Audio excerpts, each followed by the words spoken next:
Islamic Relief is a relief and development organization that's focusing on poverty alleviation that works all over the world. Day of Dignity is an event. I'm not sure exactly how many years it's been around, but when it started, it was one of Islamic Relief's first forays into doing programming actually in the United States of America. Before, Islamic Relief was founded in Britain. Came to the U.S. 20 years ago, actually. I think this is our 20th anniversary is this year. And the idea behind Day of Dignity was, other than connecting, people with the local services and other things that exist in their areas to kind of, help them improve their situation. The idea was to provide service to people with, the respect that they deserve as human beings, as our brothers and sisters in humanity. And that was, where the whole concept came from. What I see in Las Vegas, I've been to several cities, and poverty and homelessness and the issues that are surrounding those things, they look very different in every city. And I would say that in Vegas, the problem seems particularly pronounced. The second that you walk off the Strip, it's very apparent that the rest of Las Vegas isn't really living the Bellagio or Caesar's Palace lifestyle.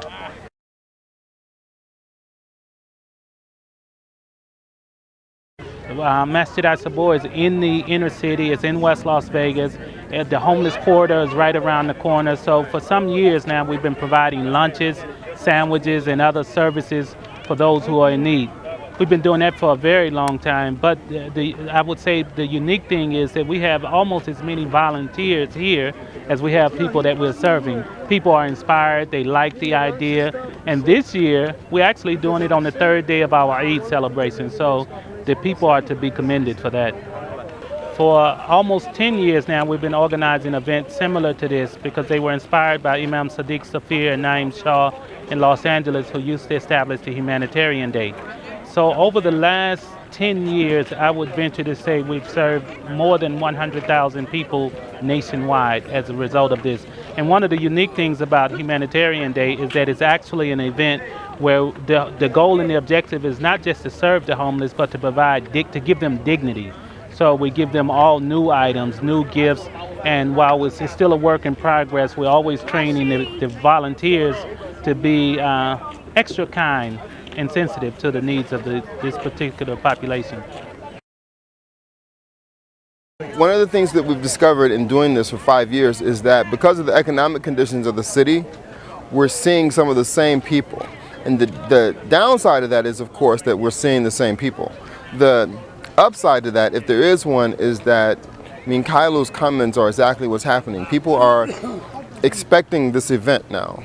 When we say, hey, we're having, and they finish the sentence, oh, so you guys are going to give away the jackets and the clothes and the beanies again. That's great. When is it? We know where it is. And we don't realize how incredibly difficult their lives are.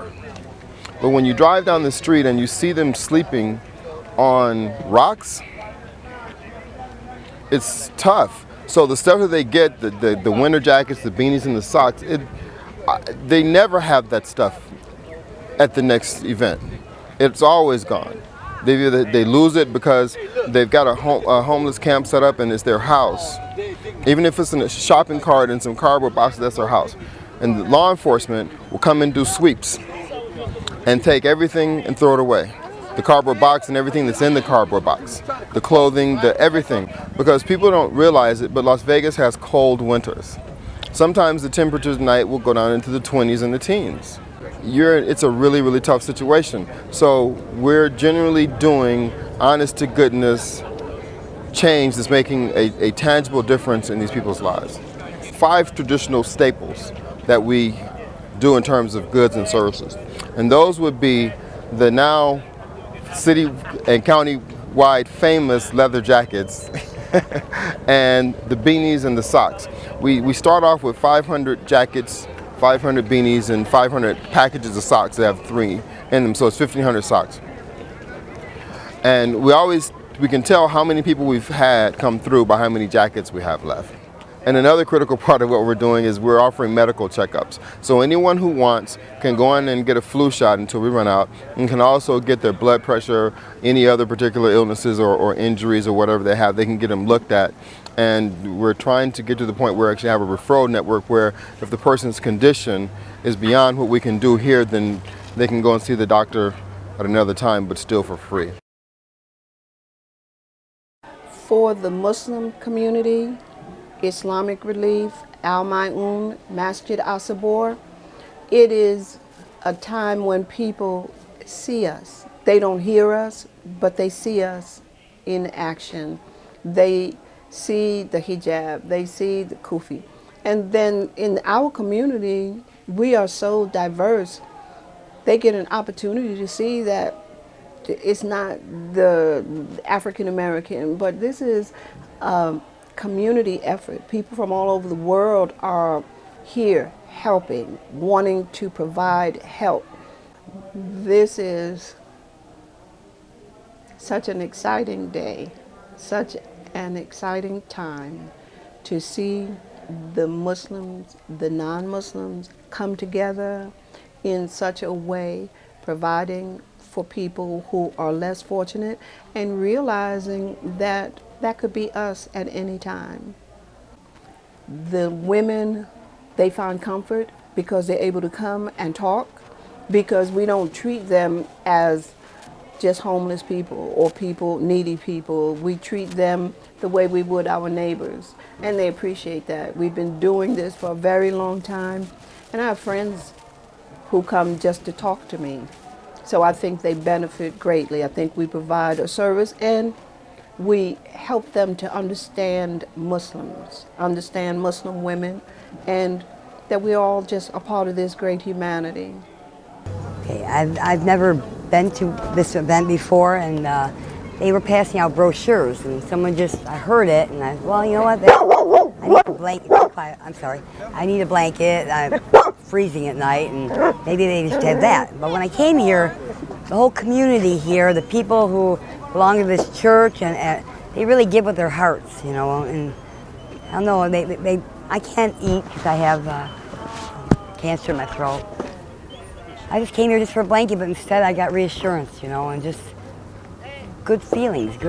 People are just full of love here and giving, you know. And it's kind of a little misconception that all people on the street are there because they're not intelligent or they're from less intelligence.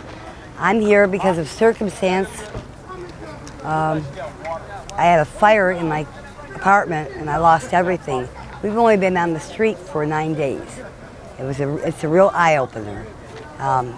Different kinds of people, different situations, why they're here, you know, and they're all here today. All the ones that I sleep on the street, on the rocks, as he said, are here, and they're all smiling as they leave, you know, and that's just, it's hard to get a smile going, you know, when you're in. And I feel bad for these people because, you know, I only got 4 more days to go. My situation is just a situation, but this is their life. And so these people, you know, they really, really help these people. They've got to give from their heart. They make people feel good, and that's the first start. You got to feel good about yourself. And you can only do that sometimes if other people almost make you feel good about, because you get beaten down. I see all of this every day. I mean, I just got out of a coma 4 weeks ago, and I'm sleeping on rocks. Community, as far as social services and so forth, do less and less every year that goes by. Maybe they can't do much, you know what I mean? The economy's terrible. There's more people on the street now than ever been. You have to watch your stuff every day. There's nowhere to store it. He's right. You got to walk around. It's embarrassing. It's degrading. It's degrading, really. And they steal from it. You know, I have her, but she's a medical dog, but she'll watch for me. But there's other people that are all women who are all alone, or old men, or people who are medically ill that they can't fend for themselves or fight for themselves. They're not. Some of them are there because they want to be. They're lazy, or they're just not with the community. But there are people who really genuinely need help, like they do. Not just the food. That's surface stuff. Food. If you sleep on Fremont, I mean on what is it? By St. Vincent's, they give bags of food away from every community, every church. That's surface stuff. You got to dig down deep and find out what the people really need to get on their feet. Oh, I mean, it's just, I see so much, and I wish I was a millionaire so I could just help the world, but you can't, you know.